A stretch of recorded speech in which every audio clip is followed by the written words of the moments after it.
हरे कृष्ण। ओम अज्ञानतिमिरान्धस्य ज्ञानाञ्जनशलाकया चक्षुरुन्मिलितं येन तस्मै श्री गुरुवे नमः। श्री हनुमान जी महाराज की जय। आइए चर्चा करते हैं। आज हम हनुमान चालीसा के अगले श्लोक पे, बड़ा ही सुंदर और महत्वपूर्ण श्लोक है। हाथ वज्र और ध्वजा बिराजे, कांधे मूज जनेऊ साजे। इस शब्द का मतलब है हाथ वज्र और ध्वजा बिराजे। हनुमान जी वो हैं जिनके हाथों में एक ध्वजा और एक हाथ वज्र और ध्वजा बिराजे। एक वज्र और एक ध्वजा बिराजते हैं हनुमान जी के हाथ में। और कांधे मूंज जनेऊ साजे, और कंधे पे एक जनेऊ उनके कंधे को सजाए रखा है। A sacred thread of munj grass adorns the shoulder of Hanuman ji. अब यहाँ पे बड़ी सुंदर कथा आती है इन तत्वों को समझाते हुए। अभी हुआ क्या, जैसा हम पहले सुन चुके हैं, एक पुंजक स्थली नामक अप्सरा थी जो अंजना रूप में पृथ्वी पे आई थी कुछ समय के लिए निवास करने के लिए, और उनके पुत्र हुए थे हनुमान जी।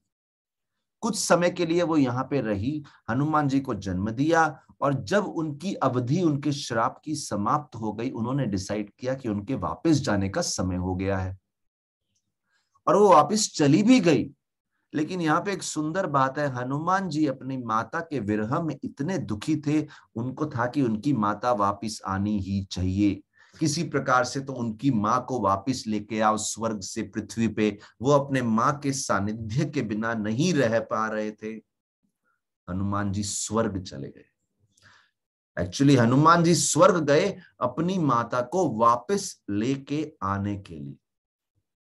इस तरफ हनुमान जी ने सोचा मैं प्रयास करूंगा मां को लाने के लिए। दूसरी तरफ हनुमान जी के पिताजी केसरी, जो अंजना के पति हुए, वो भी बहुत दुखी थे। उनकी पत्नी स्वर्ग को चली गई। वो भी अपने महल में बहुत इच्छा रख रहे थे कि उनकी पत्नी वापिस आ जाए। उनको इस बात का ज्ञात हुआ कि उनके पुत्र गए हैं। उन्होंने सोचा मुझे भी कुछ प्रयास करना चाहिए, और वो भी सोचे मैं अपनी तरफ से क्या प्रयास करूं। वो मातंग ऋषि के पास गए, उनके आश्रम में, उनसे पूछने के लिए कि किस प्रकार से हम अंजना को वापस स्वर्ग से पृथ्वी पे ला सकते हैं। बहुत बहुत याचना करी मातंग ऋषि से, इच्छा बहुत तीव्र थी। तो कुछ भी प्रयोजन पूर्ण करना हो, उसमें इच्छा की बहुत बड़ी भूमिका होती है। इच्छा तीव्र होनी चाहिए। और यहाँ पे एक नहीं, दो व्यक्तियों की इच्छा मिल गई है। हनुमान जी भी हैं, केसरी भी हैं। हनुमान जी अपना प्रयास कर रहे हैं, केसरी अपना प्रयास कर रहे हैं। वो मातंग ऋषि के पास गए। मातंग ऋषि ने खूब जब उन्होंने याचना करी तो फिर मातंग ऋषि मान गए, और उन्होंने बोला ठीक है, मैं एक ऐसा यज्ञ करता हूं जिस यज्ञ के प्रभाव से मैं आपको स्वर्ग पहुंचा सकता हूं, योगिक सिद्धि के प्रभाव से। Hanuman ji in the mean time स्वर्ग पहुंच चुके थे, और वहां पे हनुमान जी उर्वशी से मिले। वहां पे उनका उर्वशी से मिलने हुआ, और उर्वशी जी ने उनको खूब समझाया कि हनुमान जी आपकी माता वापस पृथ्वी पे नहीं जा सकती। वो यहाँ पे पुंजक स्थली नामक अप्सरा के रूप में रहती थी, और अब उनकी अवधि खत्म हो गई है, समाप्त हो गई है। पृथ्वी पे रहने की अवधि थी, वो वापस स्वर्ग में आ गई हैं, और उन्होंने वापस से अपना जो ओरिजिनल रूप था, मूल स्वरूप, वो फिर से जागृत कर लिया है। अभी वो पुंजक स्थली रूप में यहां रहती है। लेकिन हनुमान जी कोई सुनने वाले थोड़ी ना थे इतनी आसानी से। वो तो चाहते थे किसी प्रकार से उनको उनकी मां वापस मिल जाए। उर्वशी ने फिर सुझाव दिया कि चलो, आपको आपकी माता वापस चाहिए, तो आपकी माता पृथ्वी पे गई थी दुर्वास मुनि के श्राप से। अभी आप दुर्वास मुनि की सहायता लीजिए, शायद वो कुछ करेंगे और आपकी माता वापस आपके साथ जा पाएंगी। आप उनका आश्रय लीजिए। लेकिन इस समय दुर्वास मुनि को बंदी बना लिया गया है यक्ष लोक में। तो आपको दुर्वास मुनि से मिलना है तो यक्ष लोक जाना पड़ेगा। हनुमान जी तो कहीं भी जाने को रेडी थे। देखिए, जब व्यक्ति में सच्ची इच्छा हो, तीव्र इच्छा हो, वो कुछ भी करने को तैयार होता है। वो थोड़ा बहुत ना सुन के वापस नहीं आ जाता। अभी यक्ष लोक के जो राजा थे वो रावण के बहुत ही प्रिय मित्र थे और कुबेर के शत्रु थे। और ये जो यक्ष लोक के राजा थे, इनकी तो काफी समय से नजर रही थी कि कुबेर की जो पदवी है उसको प्राप्त करने का, क्योंकि कुबेर की पदवी क्या है, वो देवताओं के खजांची हैं, ट्रेजरर है। और यक्षराज के सहायता से, जो यक्ष लोक के राजा हैं, उनकी सहायता से रावण ने पूरी योजना बना के दुर्वास मुनि को किडनैप किया। और उनका प्लान था कि दुर्वास मुनि को लेने के लिए जरूर कभी ना कभी हनुमान आएंगे। और उनकी इच्छा थी कि मैं, जब हनुमान जी यक्षलोक आएंगे, मैं हनुमान जी को भी हरा दूंगा, उनका जीवन अंत कर दूंगा। तो दुर्वास मुनि एक माध्यम थे हनुमान जी को वहां लाने का। लेकिन रावण को शुरू से इनसिक्योरिटी था हनुमान जी की शक्तियों के बारे में। बहुत विशेष वानर के रूप में प्रसिद्ध थे। तो रावण ने ये योजना बनाई कि हनुमान जी का अंत करेंगे, लेकिन उल्टा ही हुआ। बोले यक्षराज हनुमान को बंदी बनाना चाहते थे, लेकिन हनुमान जी ने यक्षराज को बंदी बना लिया और वहां से दुर्वास मुनि को छुड़वा लिया वहां से। और जब दुर्वास मुनि को छुड़वा दिया, इतना बड़ा कार्य कर दिया, यक्षलोक में जाके यक्षराज को हरा दिया, हनुमान जी की खूब खूब प्रसिद्धि हो गई पूरे स्वर्ग में। देवता, सभी देवता बहुत कृतज्ञ हो गए। यहां तक कि जो सप्तऋषि हैं वो भी प्रचुर मात्रा में अपनी कृतज्ञता अर्पण करने लगे। उसमें सबसे विशेष बात, दुर्वास मुनि इतना कृतज्ञ अनुभव कर रहे थे। He was feeling so grateful कि हनुमान जी ने मेरी सहायता की है। दुर्वास मुनि ने बोला, अभी बदले में मुझे कुछ तो देना चाहिए आपको, तो मैं आपकी इच्छा पूर्ण करता हूं। पुंजक स्थली फिर से आपके साथ वानर रूप में, अंजना के रूप में जा सकती हैं और आपको फिर से अपनी मां का आश्रय मिलेगा। तो हनुमान जी को अपनी मां का आश्रय मिल गया। अभी हनुमान जी अपनी माता के साथ किष्किंधा क्षेत्र में आएंगे। तो इंद्र, जो देवताओं के राजा हैं, उन्होंने सोचा मैं स्वयं सम्मान पूर्वक हनुमान जी और उनकी माता अंजना को किष्किंधा क्षेत्र छोड़ के आता हूं स्वर्ग लोक से। और वो तीनों वहां से जब प्रस्थान शुरू किए, रावण तो हनुमान जी को यक्ष लोक में ही समाप्त करना चाहते थे, तब तो नहीं कर पाए। तो रावण ने सोचा अभी ये जो यात्रा चल रही है इंद्र और हनुमान की, इस समय मैं अटैक करूंगा हनुमान पे और इंद्र पे। और इसलिए रावण ने एक राक्षस को बुलाया जिसका नाम है विद्युतसुर। और विद्युतसुर राक्षस को ये निमित्त बनाया, उनको बोला आप जाके आक्रमण कीजिए इन दोनों पे। रावण के पास अनेक शक्तिशाली राक्षस थे, उनमें से ये सबसे सर्वाधिक शक्तिशाली राक्षस था उस समय। बल्कि बोल सकते हैं सर्वाधिक शक्तिशालियों में से एक था, one of the most powerful. तब इंद्र हनुमान जी से बोलने लगे कि आप माता को लेके आगे जाइए, मैं इस राक्षस को संभाल लूंगा। लेकिन आप देखिए हनुमान जी की जिम्मेदारी कितनी है। पहली बात तो हनुमान जी ने सोचा इतना अच्छा मौका है कुछ एडवेंचर करने का, कुछ फाइट करने का, चलो थोड़ा युद्ध कर लेते। तो हनुमान जी का भी एक प्लेफुल एडवेंचरस स्वभाव था। लेकिन साथ ही साथ सोचने लगे, इंद्र इतना हद तक गए हैं कि सम्मान पूर्वक हमें किष्किंधा क्षेत्र छोड़ने आ रहे थे। अब मैं इंद्र को छोड़ के मैं स्वयं आगे चले जाऊं और इंद्र का साथ ना दूं, ये नैतिकता के विरुद्ध है। It is immoral, it is not moral, it is my moral duty, ये मेरा नैतिक कर्तव्य है कि मैं इंद्र के साथ में ही खड़ा रहूं। विपत्ति का समय है, साथ देना चाहिए। विद्युत्सुर ने इंद्र पे इतना जल्दी अटैक किया, इंद्र उसके लिए रेडी नहीं थे और इंद्र के हाथ से जो उनका अस्त्र था वो उनके हाथ से छूट गया। लेकिन इंद्र के हाथ से छूटा, लेकिन इंद्र तो उस समय इतने रेडी नहीं थे, लेकिन हनुमान जी पूर्ण रूप से सचेत थे। He was very very alert. Indra के हाथ से छूटा और उधर बोलते हैं इंद्र के हाथ से छूटा, लेकिन हनुमान जी ने पकड़ लिया वज्र को। और जो हनुमान जी ने वज्र को पकड़ा अपने हाथ में, विद्युत्सुर समझ गया अभी मुझे हनुमान का सामना करना है। हनुमान जी तो तैयार थे युद्ध के लिए, और जहां पे विद्युत्सुर और हनुमान जी का आपस में द्वंद्व युद्ध प्रारंभ हो गया, उधर पूरी राक्षस सेना ने इंद्र के ऊपर प्रहार किया। इंद्र व्यस्त हो गए पूरी की पूरी सेना को संभालने के लिए। तभी हनुमान जी ऐसी छलांग मारी कि सीधा विद्युत्सुर के कंधे पे आके खड़े हो गए। और बोलते हैं अपने राइट हैंड, अपना दायां हाथ से थोड़ा सा हल्का सा प्रेशर दिया और हनुमान जी ने विद्युत्सुर की गर्दन को काटा। किससे काटा? उनके हाथ में क्या था? इंद्र का वज्र, जो अस्त्र थंडर बोल्ट, उसके प्रभाव से इंद्र का अस्त्र इस समय हनुमान जी के हाथ में था। उन्होंने उनके हाथ में पकड़ा था, हल्का सा प्रेशर लगाया और विद्युत्सुर की गर्दन कट गई।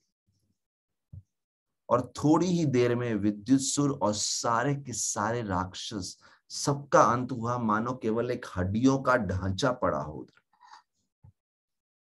हनुमान जी ने वो वज्र निकाला और सीधा इंद्र को दे दिया, ये आपका अस्त्र है, आप रखिए, आपका वेपन है। और जैसे ही इंद्र उसको लेने वाले थे, तभी एक बहुत जोर से आकाशवाणी हुई, एक दिव्य आकाशवाणी हुई, और उस आकाशवाणी ने बोला कि देखो ये वज्र हनुमान जी ने जिस दक्षता से इसका प्रयोग में लाए हैं, इसका उपयोग किया है, ये वज्र तो हनुमान जी के पास ही रहना चाहिए, ये आप उनको ही दे दीजिए। अरे उन्होंने तो पूरे स्वर्ग लोक को राक्षसों से बचाया है, इंद्र ये आप उनके पास ही रहने दीजिए। और इंद्र ने वो वाला जो वज्र था, बड़े ही खुशी खुशी बोलते हैं, वो उन्होंने हनुमान जी को गिफ्ट के रूप में दे दिया। और उसके साथ ही साथ एक ध्वजा भी उपहार में दे दी, अ विक्ट्री फ्लैग, एक जीत की ध्वजा। और खूब आशीर्वाद दिए हनुमान जी को कि आप हमेशा हमेशा जिस भी युद्ध में आप उपस्थित रहेंगे, आपकी हमेशा विजय होगी। और इंद्र ने इस बात की भी घोषणा कर दी कि इस दिन से हनुमान जी का नाम पड़ जाएगा वज्रधारी, जो इंद्र का वज्र धारण किए, और ध्वजाधारी, जो जीत का ध्वजा धारण किए। वज्रधारी, ध्वजाधारी, इसीलिए यहाँ पे नाम आया, हाथ वज्र और ध्वजा विराजे।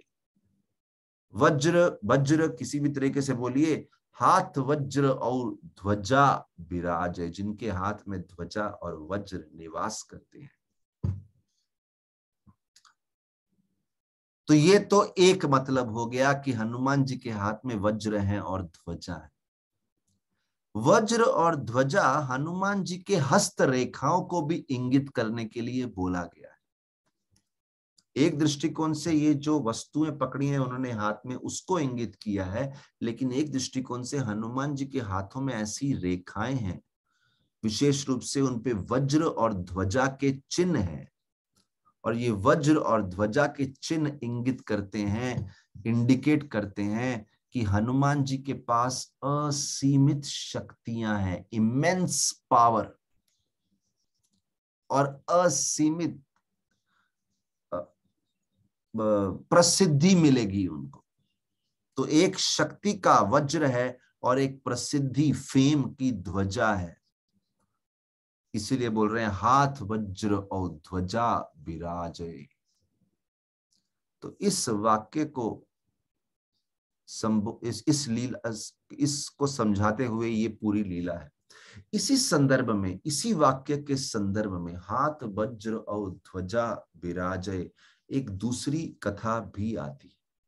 वो कथा इस प्रकार से है कि जब भी पांडव वनवास में भ्रमण कर रहे थे तो कहीं वनों से घूमते हुए जाते, साथ ही साथ कहीं ऋषियों से मिलते, कहीं ऐसे समय थे उनको अत्यंत दुख का सामना करना पड़ता, सारा का सारा धन खो बैठे, बहुत अपमानित हो गए और बहुत दुखी समय था उनका, हताश होने के कई कारण थे। उस समय अपने मन को, अपने चित्त को, अपनी आत्मा को शक्ति देने के लिए वो ऋषियों से ज्ञान सुनते, क्योंकि वैदिक ज्ञान है ही ऐसा, गीता भागवत का ज्ञान है ही ऐसा। वो डूबते हुए हृदय को ऐसी हिम्मत देता है, ऐसी रोशनी देता है, ऐसा उजागर कर देता है, ऐसा प्रफुल्लित कर देता है। और वो कथाएं कई माध्यम से सुनाई गई।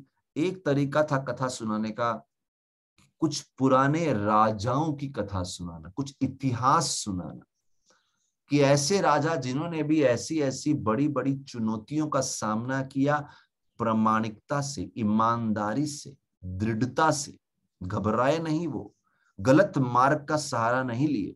और जब हम ऐसी कहानी सुनेंगे तो हमें भी प्रेरणा मिलेगी। तो ऐसे ही पांडव भी सुनते। तो ऐसे कई प्रसंग हुए, उनमें से एक बार की बात है जब अर्जुन मार्कंडेय ऋषि के सामने बैठे थे। मार्कंडेय ऋषि की बड़ी लंबी उम्र है, कहीं कल्पों तक जीवित रहते हैं। तो मार्कंडेय ऋषि ने कथा सुनाई रामचंद्र भगवान की, और कैसे प्रभु रामचंद्र ने वानरों से सहायता ली थी समुद्र पे सेतु बांधने के लिए और माता सीता को लंका से वापस लाने के लिए। ये कथा मार्कंडेय ऋषि ने बड़े ही विस्तार से सुनाई कि राम जी के जीवन में क्या क्या चुनौतियां आई थी और कैसे हनुमान जी का सहारा उन्होंने लिया था। अभी देखिए, अर्जुन जी ये कथा सुन रहे हैं तो अर्जुन जी सोच रहे थे मन ही मन, कहीं ना कहीं उनके मन में एक छोटा सा शंका का बीज आया और उन्होंने पूछा नहीं मार्कंडेय ऋषि से, लेकिन मन ही मन सोचने लगे। एक तरफ उनको राम की चुनौतियां सुन के प्रेरणा भी मिली कि देखो पहले भी किसी के ऊपर ऐसा बीता है और अंत में उनकी जीत हुई थी, हमारे ऊपर भी संकट आया है, हमारी भी जीत होगी। राम भी वनवास में गए थे, हम भी वनवास में गए। लेकिन वो एक तालाब के नजदीक बैठ के सोच रहे थे। क्या सोच रहे थे? बोले अरे राम तो इतने शक्तिशाली योद्धा हैं, धनुर्विद्या में बड़ा अच्छा धनुष प्रयोग बड़ा सुंदर तरीके से करते हैं, तो उनको ये वानरों की सेना की जरूरत क्या थी एक ब्रिज बांधने के लिए? अरे वो तो अपने बाणों के प्रभाव से ही एक बढ़िया ब्रिज बांध सकते थे, एक सेतु बांध सकते थे। तो ये शंका उनके मन में आ गई, क्योंकि अर्जुन को अपनी धनुष विद्या पे बड़ा गर्व था, शक्ति तो थी उनके पास, कला भी थी, एक्सपर्ट बहुत थे। और जब कोई एक्सपर्ट होता है वो हर किसी को की तुलना उस लेवल से करने लगता है। तो यहाँ सोच रहे हैं राम भी तो बड़े धनुर्धारी हैं, क्या राम कमजोर थे? क्या सेतु नहीं बांध सकते थे? मैं ही सेतु बांध सकता हूं। तो ये सब मन में विचार चल रहे थे। तभी एक बहुत बूढ़ा वानर वहां पे आके बैठ गया, बहुत ही बूढ़े वानर बैठ गए वहां पे आके। और वो, अभी देखिए अर्जुन ने किसी से बातचीत नहीं की, अर्जुन बैठे हैं, अर्जुन मन में सोच रहे हैं, और ये वानर साथ में आके बैठ गया और अर्जुन को मानो एक चुनौती देने लगे, चैलेंज, एक उकसाने लगे और बोलने लगे अरे हिम्मत है तो एक बाणों का सेतु बना के दिखाओ इस तालाब के ऊपर। सामने एक तालाब था, ऐसा सेतु बनाओ कि अगर मैं उसके ऊपर बैठूं तो वो टूटे ना। अर्जुन सोच रहे हैं तू, तेरे बैठने से तेरा इतना भारी किधर है, नहीं टूट, मैं तो बहुत बड़े बड़े वजन को धारण करने वाला सेतु बना सकता हूं, तुम तो बहुत कमजोर आदमी है, कमजोर छोटा सा वानर है, ऐसा सोचने लगे अर्जुन। लेकिन वानर ने बोला, देखो, अर्जुन ने बोला, बोले ठीक है बनाता हूं, और अगर तुम्हारे वजन से मेरा सेतु कोलैप्स हो गया, टूट गया, तो मैं इसी समय अपना जीवन अंत कर लूंगा। क्योंकि अर्जुन के क्षत्रिय भाव को चुनौती दी है। बोलते हैं ये वानर ऐसे शक्तिशाली थे, इन्होंने सोचा आपने जो सेतु बनाया इस पे तो मेरे बैठने की जरूरत भी नहीं है, मैं केवल अपनी पूंछ इसके ऊपर रख दूंगा और ये टूट जाएगा। और ऐसे ही हुआ, उन्होंने अपनी पूंछ उसके ऊपर रखी और सेतु टूट गया। वानर ने बोला, चलो अर्जुन हताश मत हो, एक बार फिर से ट्राई कर लो, इस बार पूर्ण रूप से केंद्रित होके, फोकस होके ट्राई करना, पूर्ण रूप से फोकस हो जाओ। अर्जुन ने इस बार और स्ट्रांग सेतु ब्रिज बना दिया, और इस बार पूरा का पूरा वानर वहां पे आके बैठ गया, ब्रिज टूटा नहीं। लेकिन जब वो वानर उस ब्रिज के बीच में जाने लगा, चल के कोने से बीच में गया, जैसे ही बीच में पहुंचा वो सेतु टूट गया। अर्जुन बड़े हताश, अर्जुन बोले, अभी तो मैं अपना जीवन अंत कर दूंगा, मैंने जो प्रतिज्ञा ली थी वो पूर्ण तो करनी है। तभी वहां पे एक बूढ़े ब्राह्मण आ गए और उन्होंने बोला, अरे नहीं नहीं नहीं नहीं, तुम अग्नि में प्रवेश मत करो भाई। बोले, देखो, अगर दो लोगों के बीच में कुछ समझौता करना है, या फिर दो लोग के बीच में कुछ वाद विवाद हो जाए, कुछ कॉन्फ्लिक्ट हो जाए, तो एक विटनेस की जरूरत जरूर है सॉल्व करने की, सही निष्कर्ष क्या निकलना चाहिए। और वो विटनेस न्यूट्रल होना चाहिए, वो किसी पार्टी की तरफ से नहीं होना चाहिए। वो ब्राह्मण ने बोला, देखो इस बार मैं विटनेस बनता हूं, एक बार और ट्राई करो, मैं डिसाइड करूंगा कौन जीता कौन हारा, मैं इस बात का गवाह बनूंगा। ठीक है, अर्जुन ने फिर से पूर्ण रूप से केंद्रित होकर तीसरी बार बड़ा ही स्ट्रांग ब्रिज बनाया। ये वानर उसके ऊपर चल के गए, पूरा का पूरा चल दिए, कुछ नहीं हुआ, उसके ऊपर जंप किए, बार बार कूद रहे हैं, कुछ नहीं हुआ।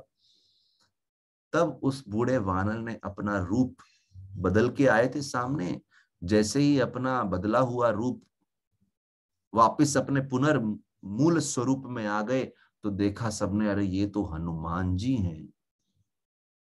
और तब हनुमान जी ने अपना रूप विशाल विशाल विशाल कर दिया, और फिर उसके बाद उस ब्रिज पे जंप करने लगे, फिर भी कुछ नहीं हुआ।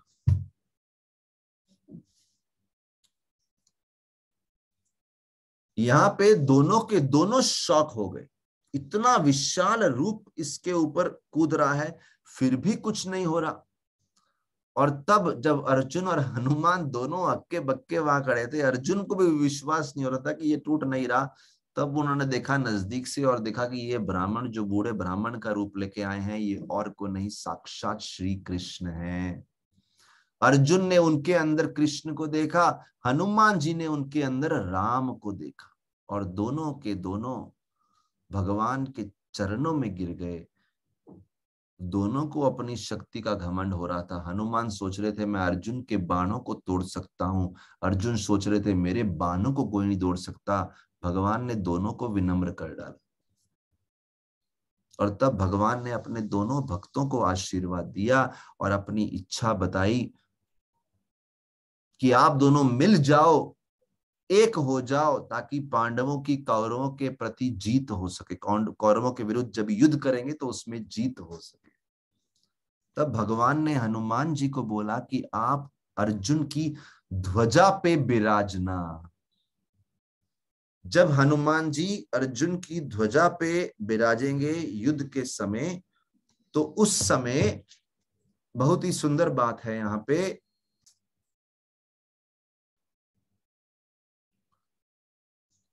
तो देखिए हनुमान जी जब अर्जुन की ध्वजा पे विराजेंगे तो भगवान बोले इसी से बहुत मंगलमय, बहुत ही उत्तम शक्ति उत्पन्न होगी, और जरूर पांडवों की जीत होगी।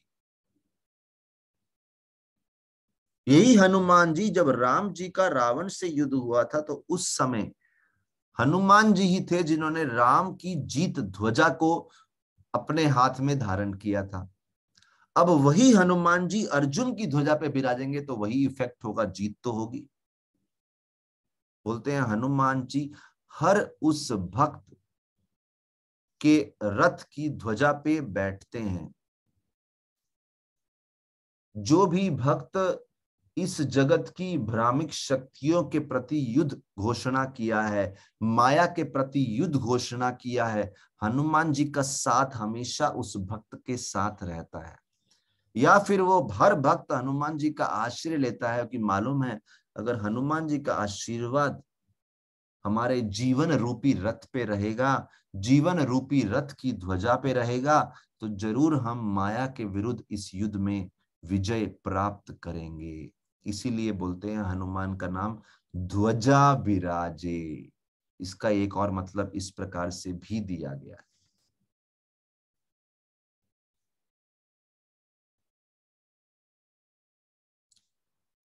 तो इसलिए हाथ वज्र और ध्वजा विराजे। यहां पे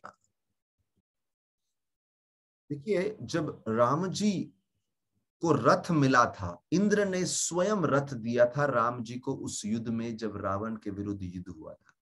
उस समय राम जी ने उस रथ की प्रदक्षिणा करी और फिर हनुमान जी को बुलाया और हनुमान जी को बोला आप ध्वजा के पास बैठ जाइए, आप ध्वजा के पास बैठ जाइए। आप दो भूमिका रहेगी, एक तो आप मेरे पर्सनल असिस्टेंट के रूप में हमेशा उपलब्ध रहेंगे, और दूसरा अगर हमारे चैरिट को कुछ हो गया, हमारे रथ को कुछ हो गया, तो आप हमारे लिए एक इमरजेंसी रथ का काम करेंगे। You are like a alternative war chariot. और ये बात बोल के इस प्रकार से हनुमान जी को वहां पे बिठाया, और उस समय से ये प्रथा है। इसलिए प्रथा मतलब इसी प्रकार से हनुमान जी को मानते हैं कि हनुमान जी हर भक्त के जीवन के रथ को शक्ति प्रदान करते हैं।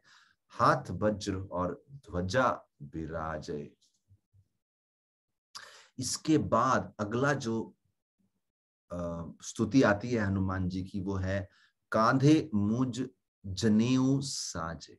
जो मुंज ग्रास है उससे जो उनका जनेऊ बनता है, उससे उन्होंने उनका कंधा हमेशा सुसज्जित रहता है। इस बात पे व्याख्या करते हुए समझाया गया है कि अक्सर लोग स्कूल जाते हैं, गुरुकुल जाते हैं, वहां विद्या ग्रहण करते हैं, और एक समय के बाद विद्या ग्रहण करना, उनको विद्या पूर्ण हो गई उसके बाद और कुछ सीखना बंद कर देते हैं। लेकिन हनुमान जी अपने आप को पूर्ण जीवन शाश्वत काल तक एक स्टूडेंट के रूप में ही रखते हैं, एक विद्यार्थी के रूप में रखते हैं। देखिए, जनेऊ जब व्यक्ति को पहनाया जाता है तो जनेऊ का एक और मतलब है कि अब व्यक्ति अपनी पढ़ाई शुरू करता है। He is like a student, वो एक विद्यार्थी है।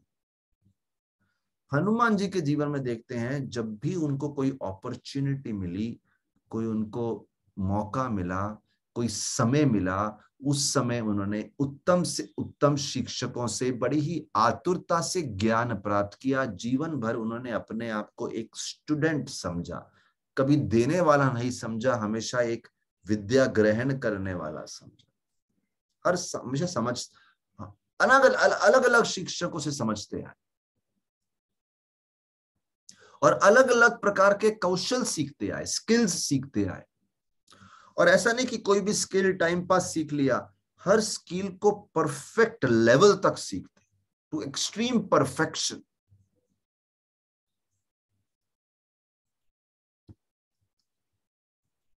पूर्ण परफेक्शन तक सीख लेते और प्रसन्न कर देते अपने शिक्षक को। इस प्रकार से वो मल्टी टैलेंटेड बन गए थे। सबसे पहले उन्होंने ज्ञान लिया अंगवाहन ऋषि के निर्देशन में। कुछ समय ज्ञान सीखने के बाद उनके पिताजी केसरी के कहने पे, और उनकी भी स्वयं की भी इच्छा थी, उन्होंने ज्ञान लिया सूर्य देव से। केसरी ने, वायुदेव ने और स्वयं हनुमान जी ने ये सब चर्चा किया और डिसाइड किया कि सूर्य देव से ज्ञान लेंगे। जब सूर्य देव से शिक्षाएं प्राप्त कर ली, जिस समय बोलते हैं हनुमान जी सूर्य देव से शिक्षा प्राप्त कर रहे थे, उसी समय प्रभु रामचंद्र वशिष्ठ ऋषि से शिक्षा प्राप्त कर रहे थे। तो एक दिन बहुत ही इंटरेस्टिंग एपिसोड हुआ, प्रसंग हुआ। बोलते हैं हनुमान जी धनुष विद्या सीख रहे थे सूर्य ग्रह पे, सन प्लैनेट पे। He was learning archery. और राम जी भी धनुर्विद्या सीख रहे थे पृथ्वी पे वशिष्ठ के आश्रम में। बोलते हैं तब हनुमान जी ने एक बाण पृथ्वी की तरफ छोड़ा और राम जी ने एक बाण आकाश की तरफ छोड़ा। ये सेम समय पे हुआ और दोनों के दोनों बाण आपस में आके टकरा गए और एक ऐसी विशाल ध्वनि उत्पन्न हुई जो पूरे ब्रह्मांड में गूंजने लगी। और ये विद्या के समय भगवान और भक्त का पहला कनेक्शन हुआ आपस में। उसके बाद बोलते हैं हनुमान जी ने सूर्य देव से भी शिक्षा ग्रहण कर ली। फिर एक समय आया जब हनुमान जी ने नारद मुनि से शिक्षा ली। क्या शिक्षा ली? संगीत के क्षेत्र में। बोलते हैं नारद मुनि ने उनको गाना सिखाया और अनेक प्रकार के वाद्य यंत्र, म्यूजिकल इंस्ट्रूमेंट्स बजाना सिखाया। गाना भी सिखाया, म्यूजिकल इंस्ट्रूमेंट। हनुमान जी इतने प्रोफिशिएंट, इतने एक्सपर्ट हो गए कि उनके शिक्षक भी उनसे बहुत ज्यादा इंप्रेस हो गए। नारद मुनि ने सोचा चलो इनकी एक परीक्षा लेते हैं, क्या सीखा है। नारद मुनि ने बोला आप कुछ गा के सिखाइए, सुनाइए। हनुमान जी ने इतना मधुर, इतना मधुर, इतना मधुर गाया कि नारद मुनि जी का हृदय पूर्ण रूप से द्रवित हो गया। हनुमान जी की वाणी से ऐसा मोहित हो गए नारद मुनि। नारद मुनि ने आंखें बंद कर ली और उन्होंने देखा नोट नहीं किया कब उनके हाथ से उनकी वीणा छूट गई, वो पृथ्वी पे गिर गई। और तभी अब बोलते हैं हनुमान जी जो गा रहे थे, बोलते हैं हनुमान जी ने जो गाया केवल जीवित प्राणियों पे उसका प्रभाव नहीं हुआ, यहां तक कि जो अनेक प्रकार की वस्तुएं थी, पत्थर इत्यादि, उस पे भी प्रभाव होने लगा। लोगों के हृदय ही द्रवित नहीं हो गए, पत्थर के पत्थर, चट्टानों की चट्टानें पिघल गई। इतना आनंद था उनकी गाने में। अभी नारद मुनि की वीणा एक चट्टान पे गिरी थी और जैसे ही वो चट्टान पिघल गई, नारद मुनि की वीणा उसके अंदर थी और जैसे ही हनुमान जी ने गाना रोका, वो वीणा, वो पत्थर जो था वो फिर से, जो पिघला हुआ पत्थर फिर से कठोर पत्थर बन गया और वीणा उसी में फंस गई। यहाँ पे एक बात सीखने वाली है कि अगर भक्ति से गाएंगे, भावना से गाएंगे, तो पत्थर के पत्थर पिघल जाते हैं, फिर इंसान के हृदय की तो बात ही क्या। इसलिए भक्ति गाने का प्रभाव ऐसा होना चाहिए कि हृदय परिवर्तन हो जाए। नारद मुनि हनुमान जी से बोले अरे मेरी वीणा तो छुड़वाओ, वीणा फंस गई मेरी, मुझे वीणा लेके जाना है। हनुमान जी ने बोला नहीं छुड़वाऊंगा, और हनुमान जी भागने लगे। नारद मुनि पीछे पीछे, हनुमान जी आगे आगे, नारद मुनि पीछे पीछे, हनुमान जी आगे आगे, और भागते भागते मानो पूरा ब्रह्मांड घूम के आ गए। फाइनली उसी जगह पे आ गए जहां पे वीणा फंसी पड़ी थी। और फिर हनुमान जी जैसे ही गाने लगे, वो पत्थर फिर पिघल गया और वीणा उसमें से छूट गई। उन्होंने हनुमान जी से पूछा कि आप इतना परेशानी क्यों दिए मुझे। हनुमान जी बोले, बड़ा ही हास्यजनक ये प्रसंग है। हनुमान जी बोलते हैं आप जैसे शुद्ध भक्त के चरणों की धूली पूरे विश्व को शुद्ध करती है, मैं चाहता था कि आपके चरण हर कोने में पड़ जाएं, हर स्थान शुद्ध हो जाए, इसीलिए मैं आपको हर स्थान पे लेके जाना चाहता था, इसलिए मैंने ये सब प्रसंग रचा।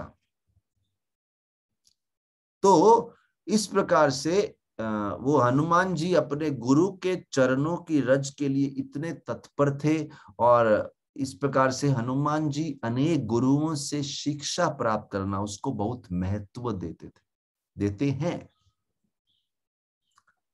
और जनेऊ जो कि हमारे कंधे पे पहना जाता है, वो वैदिक ज्ञान का प्रतीक है कि ये व्यक्ति जो है वैदिक ज्ञान का विद्यार्थी है। और हनुमान जी तो अपने आप को शाश्वत विद्यार्थी मानते हैं, एटर्नल स्टूडेंट। ऐसा नहीं कि एक समय पे स्कूल खत्म हो गया, उनका स्टूडेंटशिप खत्म हो गया, नो। और हमेशा सीखते रहते हैं, सुनते रहते हैं, नई नई बात सीखते रहते हैं। और इस बात को इंगित करते हुए उनके कांधे पे हमेशा एक जनेऊ रहता है, कांधे मूंज जनेऊ साजे। और इस जनेऊ का ये भी मतलब है कि हनुमान जी शास्त्रों में बहुत निपुण हैं, क्योंकि जब जनेऊ आ जाता है तो व्यक्ति की शास्त्रिक जो विद्या है पूर्ण रूप से प्रारंभ हो जाती है। ऐसा भी कहा गया है कि प्रभु रामचंद्र ने स्वयं ब्रह्म विद्या का ज्ञान हनुमान जी को दिया था। और एक श्री राम रहस्य उपनिषद है, उसमें बताया गया है कि बड़े बड़े संत सनक, सनंदन, सनातन और सनत कुमार, उन्होंने राम तत्व के बहुत सारे रहस्य हनुमान जी से सीखे। तो इसीलिए है कांधे मूंज जनेऊ साजे। इसके बाद आता है अगला जो स्तुति है हनुमान जी की, शंकर स्वयं केसरी नंदन तेज प्रताप महाजगबंदन। शंकर स्वयं केसरी नंदन तेज प्रताप महाजगबंदन। आइए थोड़ी सी चर्चा इस पे करते हैं। अभी देखिए, रावण का अत्याचार बहुत बढ़ गया था। सोचिए, स्वर्ग के राजा इंद्र को भी उन्होंने बंदी बना लिया था, अपने रसोई घर में उनसे कार्य ले रहे थे। यहां तक कि यमराज स्वयं उनसे दूर भाग रहे थे। तो सारे के सारे देवताओं ने मीटिंग किया और सोचे हम भगवान शिव के पास कैलाश में जाते। वो जानते थे कि रावण जो है शिव स्तुति करता है, तो वो सोच रहे थे शायद शिव उसको समझा पाए कुछ। लेकिन जब वो गए तो शिव जी भी मानो डर के बैठे हो, नहीं नहीं नहीं नहीं नहीं, मैं रावण के साथ कुछ बातचीत नहीं करूंगा। तो वो सोचने लगे ये स्वयं भगवान शिव कैसे रावण से डर सकते हैं, तो संभव ही नहीं है। शिव जो रावण है वो तो शिव भक्त है। तो शिवजी बताने लगे, देखो रावण ने बहुत तपस्या की थी शिवजी को प्रसन्न करने के लिए, बहुत बहुत बहुत तपस्या करने के लिए। जब शिवजी प्रकट नहीं हुए, रावण एक एक करके अपना सर काटने लगा और काट के अग्नि में आहुति देने लगा। जब उसने 9 सर काट दी और 10वां आहुति देने ही वाला था, तो ऐसे बिना शीश के जो उनका धड़ रावण का जो शरीर था वहां पे घूम रहा था। और इतनी जघन्य दृश्य को शिवजी देखना नहीं चाहते थे। तभी वो उस समय प्रकट हो गए, बोले क्या चाहिए तेरे को, क्या चाहिए? इतना घोर तामसिक यज्ञ कर रहा है, अपने शरीर को इतनी पीड़ा दे रहा है। रावण ने बोला मुझे 2 आशीर्वाद चाहिए। और जब रावण ने वो आशीर्वाद मांगे, मानो शिवजी के जीवन में बड़ा बॉम्ब फट गया। रावण बोलता है पहले तो मुझे एक आत्मलिंग दे दो जो कि आपका एक स्पेशल शिवलिंग है, और दूसरा मुझे आपकी पत्नी पार्वती चाहिए। शिवजी हक्के बक्के, शिवजी बोले तेरी हिम्मत कैसे हुई ये मांगने की? लेकिन शब्द दे चुके थे जो तो मांगेगा वो देंगे। तो उन्होंने पार्वती जी को बोला आप इनके साथ चले जाइए। लेकिन बीच में मार्ग में भगवान विष्णु आ गए, उन्होंने रावण को चालाकी से थोड़ा भ्रमित कर दिया और पार्वती जी को रावण से बचा लिया। लेकिन शिवजी को यह बात हमेशा याद थी कि रावण ने इतनी घटिया हरकत की है, मांगा भी तो क्या, पार्वती जी को मांग लिया। बहुत दुखी थे। शिव जी के अनेक रूप हैं, 11 रुद्र हैं टोटल। तो जो 11वें रुद्र हैं वो बहुत ही क्रोधित थे। रावण ने किसी प्रकार से 11 रुद्रों में से 10 रुद्रों को तो प्रसन्न कर दिया, शांत कर दिया, लेकिन 11वां जो रुद्र रूप था बहुत ही क्रोधित था। शिवजी ने देवताओं को पूर्ण रूप से ये प्रॉमिस किया कि ये जो 11वें रुद्र हैं ये हनुमान जी का रूप लेके वानर रूप में जरूर प्रकट होंगे और ये रावण के अंत का निमित्त बनेंगे। सारे के सारे देवता बहुत ही प्रसन्न, ये समाचार सुन के सब अपने अपने स्थान पे चले गए। तब भगवान शिव ने वायु को बुलाया, वायु देव को, और अपनी शक्ति वायु देव को दे दी। और शिवजी ने वायुदेव से बोला कि ये जो तेजमय शक्ति आपको दे रहा हूं, ये आप अंजना के गर्भ में स्थापित कर दीजिए। वायु ने शिवजी का जो ये शक्तिशाली बीज था, वो एक स्पेशल एक मेटल का एक लीफ था, उसके ऊपर प्राप्त किया, क्योंकि वो बहुत शिवजी की शक्ति है, उसको हैंडल करना इतना आसान नहीं था। और बोले वायुदेव ने वो शक्ति सप्त ऋषियों को दे दी, सही समय पे ये अंजना के गर्भ में इनको स्थापित करेंगे। तो जिस समय अंजना ध्यान लगाई थी एक गुफा में बैठ के पर्वतों में, और वो ध्यान लगाई थी, तपस्या कर रही थी, उस समय बोलते हैं एक कोई दूसरा व्यक्ति वो अंजना के सौंदर्य पे ध्यान लगाया हुआ था। एक राक्षस था शंभ साधन, जो काम वासना से प्रभावित, लंबे समय से उसकी नजर थी अंजना पे। जब वो अंजना के पास गया, भोग वृत्ति से शोषण करने की दृष्टिकोण से अंजना बहुत घबरा गई और वो भागी वहां से, और कैसे तो वो बहुत शक्तिशाली ऋषियों के आंगन में आ गई। जब वहां पे आ गई, उन्होंने बताया मेरी इस प्रकार से दुविधा है। वो ऋषियों ने बोला एक ही व्यक्ति है आपको जो इस समय हेल्प कर सकते हैं, वो वानरों के जो उस क्षेत्र के प्रमुख हैं, केसरी। और जैसे ही उन्होंने ये बात का जिक्र किया, सामने से केसरी आ गए और बहुत घमासान युद्ध हुआ शंभ साधन और केसरी के बीच में। बहुत दोनों शक्तिशाली थे, बहुत कौशल था दोनों के बीच में, कोई भी जीत ही नहीं पा रहा था। और तभी शंभ साधन ने अपना रूप बदलना शुरू किया, और तब शंभ साधन ने एक बहुत ही विशाल हाथी का रूप ले लिया और केसरी पे अटैक किया। तब केसरी ने अपने रूप को बहुत ही छोटा कर लिया, और वो उस हाथी के सर के ऊपर जाके चढ़ गए और अपने मुट्ठी से जोर जोर से प्रहार करने लगे। He started pounding on his head with fists. शंभ साधन के सर से खूब खून बहाने लगा, लेकिन इतना मारने के बाद, इतना खून बहने के बाद भी शंभ साधन थक नहीं रहे, हार नहीं मान रहे। केसरी को चिंता होने लगी। तभी अंजना ये सब देख रही थी। अंजना प्रार्थना करने लगी भगवान से, अरे कुछ तो हो। अंजना ने ऐसी तीव्र प्रार्थना की, तभी उनको ऐसी दृष्टि मिली कि केवल एक ही तरीका है, ये राक्षस अपने खून के द्वारा ही मर सकता है, नहीं तो वो किसी के द्वारा नहीं मरेगा। उसके सर से खून गिर रहा था।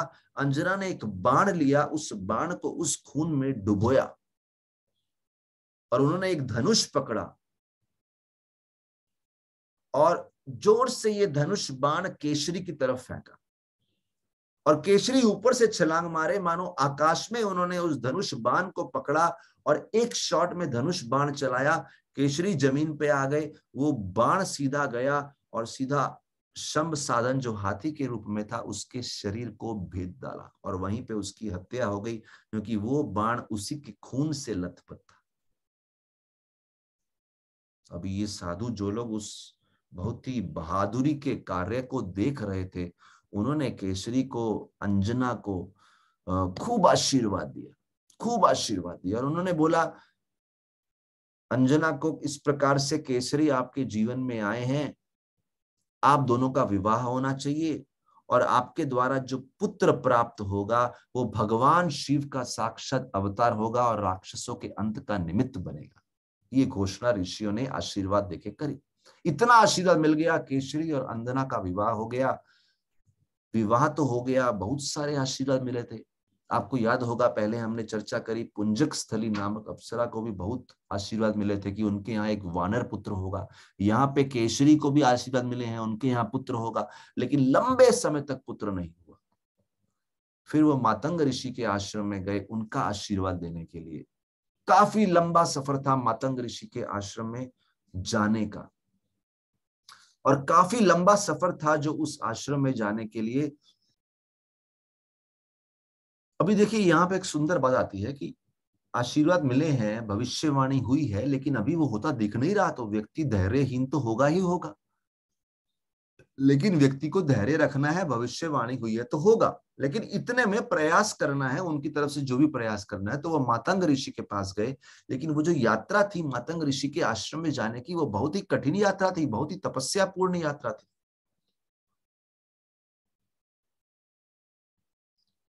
और वो नंगे पांव उधर जा रहे थे, बेयर फुट। और ऊपर से अंजना ने ये प्रतिज्ञा ले ली कि वो पूरी यात्रा बिना ब्रेक लिए, बीच में रुकेंगी नहीं, लगातार चलते जाएंगे चलते जाएंगे चलते जाएंगे। केसरी ने बोला, अरे आप ऐसा मत करिए, बहुत कठिन होगी ये यात्रा। लेकिन ऐसा डिटर्मिनेशन था अंजना में। और जब वो चल रहे थे, रास्ते में इतना कठिनाई, बहुत सारी कठिनाइयां थी वन में, और उनके चरणों में बहुत सारे घाव हो गए, लेकिन डिटर्मिनेशन ऐसा स्ट्रांग था। और इतने में रावण के जो गुप्तचर थे वो उन पे पूर्ण नजर रखे थे, और वो पूर्ण रूप से रावण को समय समय पे समाचार देते थे कि ये जो बालक जन्म लेने वाला है अंजना के द्वारा, किस प्रकार से ये संकट का कारण बनेगा, और शिष्यों ने बोला है कि राक्षसों के अंत का कारण बनेगा। तो तभी रावण ने सोचा ये संकट को आने से पहले ही समाप्त करो। उन्होंने बीच में एक मायावी राक्षस को भेजा। जैसे पिछली बार जब हनुमान जी और अंजना की स्टोरी बता रहे थे, उसमें हमने देखा विद्युत सुर को भेजा था। यहाँ पे तो हनुमान जी का जन्म ही नहीं हुआ, पहले मायावी राक्षस को भेजा, कि ताकि ये दोनों केसरी और अंजना अपना यात्रा पूर्ण ही ना कर पाए। और मायावी ने एक बहुत बड़े भैंस का रूप ले लिया, लाइक ए बिग बफेलो, और उन्होंने उस रास्ता रोक दिया। अंजना तो बहुत ही अंजना कोई पड़ी नहीं थी, वो चलती जा रही थी चलती जा रही थी, उनको मानो सामने कोई राक्षस है ही नहीं। और केसरी भी शौक है, इतना बड़ा राक्षस, लेकिन अंजना को पड़ी ही नहीं कुछ। और कैसे तो केसरी आगे गए और किसी प्रकार से उन्होंने इस राक्षस को रास्ते से हटाया। और जिस शक्ति से उन्होंने मायावी को हटाया, मायावी को समझ में आ गया कि इस वानर से युद्ध करने का कोई फायदा नहीं, कोई जीत नहीं होगी, केसरी की ही जीत हो गई। उधर मायावी राक्षस भाग लिया, और फाइनली बहुत थके हारे, अनेक संकटों का सामना करते हुए केसरी और अंजना मातंग ऋषि के आश्रम में आए। संघर्ष था, कठिनाई थी, अनेक बाधाओं का सामना करना था, इतना आसान नहीं था लक्ष्य को प्राप्त करना। अंजना की टांगे पूर्ण रूप से रूप से घायल हो चुकी थी। और जब अंजना वहां पे बैठी, अपने चरणों को देख रही थी, कितनी चोट लगी है, कितने घाव हैं, तभी वहां पे बोलते हैं, और एक छोटा सा सुंदर, बहुत ही मधुर दिखने वाला बालक भागता हुआ आया। उन्होंने उनके घाव की देखभाल करी। बालक इतना सुंदर था, अंजना भी सोच रही थी ये कौन है। मातंग ऋषि सोच रहे थे, उन्होंने तो कभी देखा ही नहीं इतना सुंदर बालक। और जब उन्होंने बड़े ध्यान से देखा, मातंग ऋषि को समझा रही, ये तो साक्षात भगवान शिव हैं, जो अपनी होने वाली माता की सेवा करने आए। उन्होंने कुछ समय अंजना की सेवा करी, और वो बालक वहां से उसी समय गायब हो गए। और तभी भगवान शिव कैलाश पर्वत पे गए और पार्वती जी से बोलने लगे कि कितना आनंद आया अपने माँ के चरणों की सेवा करके। तभी बोलते हैं, आश्रम में मातंग ऋषि ने अंजना को खूब आशीर्वाद दिया और उनको एक शिव मंत्र दिया। और जब वो फाइनली शिव मंत्र, देखिए अभी पहले हमने कथा करी थी, अंजना एक गुफा में तपस्या कर रही थी, तब शंभ साधन आ गया, वो भागती हुई ऋषियों का आश्रय ली, फिर केसरी से मिलना हुआ, फिर उनका विवाह हुआ। अब ये मातंग ऋषि के आश्रम में आए हैं, अब मातंग ऋषि उनको शिव मंत्र देते हैं, और फिर से अंजना शिव स्तुति प्रारंभ करती हैं। और जब उस समय अंजना शिव स्तुति कर रही हैं, उस समय वायुदेव, जिन्होंने शिव जी की शक्ति को सप्त ऋषियों के आश्रय में रखा है, वो वहां से लेके उस शक्ति को अंजना के गर्भ में स्थान देते हैं। और उस दिन से बोलते हैं, अंजना का तेज सूर्य के समान हो जाता है। और केसरी समझ गए, अंजना के गर्भ में एक बहुत ही तेजस्वी बालक ने स्थान लिया है। और अब जब रावण को इस समाचार का मालूम चला, रावण ऐसा घबरा गया, वो जल्द ही अपने मित्र वाली को बुलाया और वाली को चेतावनी देने लगा इस संकट का कि जो अंजना के गर्भ में है। पहले तो वाली ने उसको सीरियसली नहीं लिया, लेकिन जब रावण ने बताया कि देखो केसरी बहुत शक्तिशाली है और उसका पुत्र ऐसा विशेष हो सकता है, वाली सोचने लगे अगर केसरी का पुत्र इतना शक्तिशाली हुआ, वाली का तो नामो निशान मिटा देगा। और जब इस प्रकार से बोलने लगे कि वाली का नामो निशान मिटा देगा, तो बोलते हैं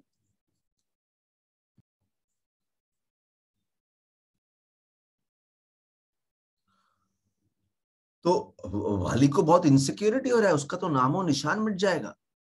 और वो सोच रहे हैं कि केसरी को कंट्रोल करना असंभव है। जब केसरी अपने आप में इतना बड़ा शक्ति है, उसका पुत्र और शक्तिशाली होगा, तो वाली को तो समझ रहा है कि उसका काम और कठिन हो जाएगा। इस बात को समझ रहे हैं अच्छे से वाली। और जब इस प्रकार से वाली को भड़का दिया गया, रावण ने और भड़काया, वाली ने बोला जरूर कुछ ना कुछ करते हैं। और वाली को और सहायता देने के लिए रावण ने वाली के हाथ में एक बहुत ही शक्तिशाली बाण दे दिया। बोले ये बाण इतना शक्तिशाली है, बड़ी से बड़ी शक्ति को भी समाप्त कर सकता है, छोटी से छोटी छुपी हुई शक्ति को भी समाप्त कर सकता है। ये बाण कभी चूकता नहीं। रावण ने इस एक और शक्ति का प्रभाव, पहले मायावी राक्षस भेजा था, अभी एक और शक्ति का प्रभाव रावण कर रहा है। अच्छा, अब ये प्रयोजन पूर्ण करने के लिए वाली ने एक दिन आमंत्रण दिया केसरी और अंजना को, आप हमारे घर में आइए, आपका होने वाला पुत्र होगा, जन्म होने वाला है, आइए हम सेलिब्रेट करते हैं। विशेष रूप से वाली वो सेलिब्रेशन कर, अच्छा बहुत बड़ा आमंत्रण दे दिया उनको, और वो आमंत्रण मना भी नहीं कर पाए, उन्होंने बोला जरूर आएंगे। और वाली तो बहुत अच्छे से सत्कार करेंगे ये सोच के गए। वाली ने बड़े अच्छे से उनको बड़ा कंफर्टेबल फील कराया, अच्छे से स्थान में रहने को जगह दी। और बोले अर्धरात्रि के समय जब पूरी किष्किंधा नगरी सो रही थी, वाली ने अपने बाण को छोड़ा और सीधा अंजना के गर्भ की तरफ छोड़ा। बोलते हैं वो बाण महल के अनेक मार्गों से गुजरता हुआ सीधा अंजना सो रही हैं उनके गर्भ की तरफ गया और उनके गर्भ में प्रवेश किया। अंजना इतनी जोर से पीड़ा से चिल्लाई। केसरी वहां पे गए, वो समझ गए एक बाण छोड़ा गया है जो उनकी पत्नी की तरफ छोड़ा गया है और जो उनके शिशु का अंत कर रहा है। और ये बाण बाहर से दिख नहीं रहा था, ये एक मिस्टिकल जादुई बाण था, लेकिन केसरी को ये सब विद्या मालूम थी, इसको मालूम था कि ये प्रभाव क्यों हो रहा है। ये दिख नहीं रहा लेकिन एक बाण छोड़ा गया, ये मंत्रों पे काम करता है और ये कभी भी अपना निशाना चूकता नहीं। इतनी पीड़ा, ऐसा असहाय महसूस करने लगी।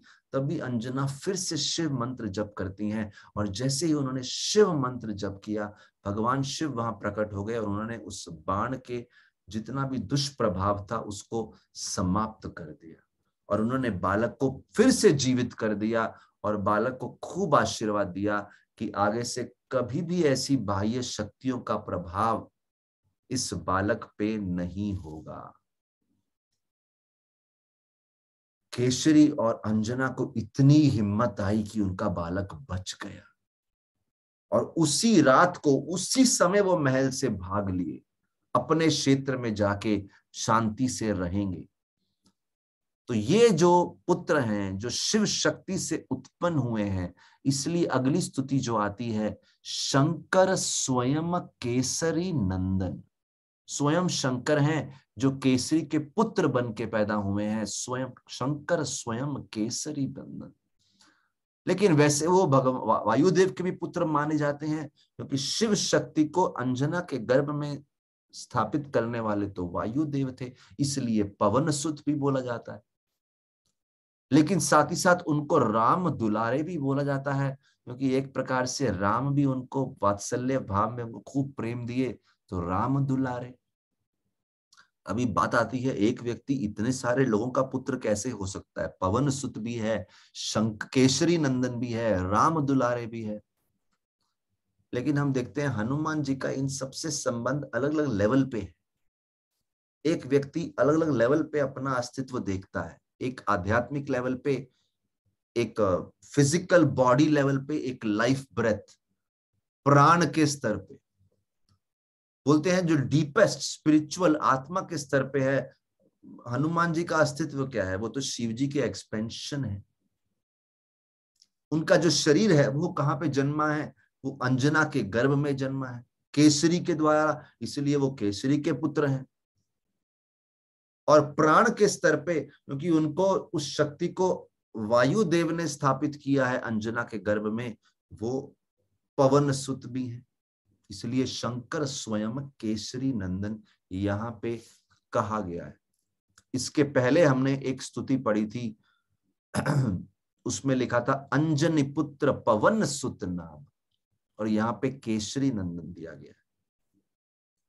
इसके बाद अगली स्तुति इसी श्लोक में आती है, तेज प्रताप महाजग बंदन। ये आखिरी स्तुति हम लेते हैं आज की, तेज प्रताप महाजग बंदन। बहुत सुंदर स्तुति है। बोलते हैं जब प्रभु रामचंद्र ने रावण का अंत कर दिया और विभीषण को लंका की गद्दी पे बिठा दिया, उस समय उन्होंने हनुमान जी से रिक्वेस्ट किया कि आप ये समाचार माता सीता को बताइए, जो कि अशोक वाटिका में विराजमान है। हनुमान जी समाचार देने के लिए अशोक वाटिका गए। सीता जी इतनी आनंदित उनको वापस से देख के, पहले 1 महीना पहले आए थे और 1 महीने में इतना कुछ हो गया और फिर से आए हैं। हनुमान जी ने पूर्ण डिटेल में युद्ध का वर्णन किया, और उस पूरे जो उन्होंने नरेशन दिया, उसका अंत उन्होंने बताया किस प्रकार से रावण की मृत्यु हो गई और राम जी विजयी हो गए, और विभीषण कैसे लंका का राजा बनाया। सीता जी इतनी प्रसन्नचित थी, 11 महीने बीत गए थे और इतनी खुश थी कि हनुमान जी ने उनको ये समाचार दिया है। वो कुछ तो हनुमान जी को कुछ तो उपहार देना चाहती थी, कुछ इनाम देना चाहती थी, लेकिन उनके पास तो कुछ था ही नहीं उस समय देने के लिए।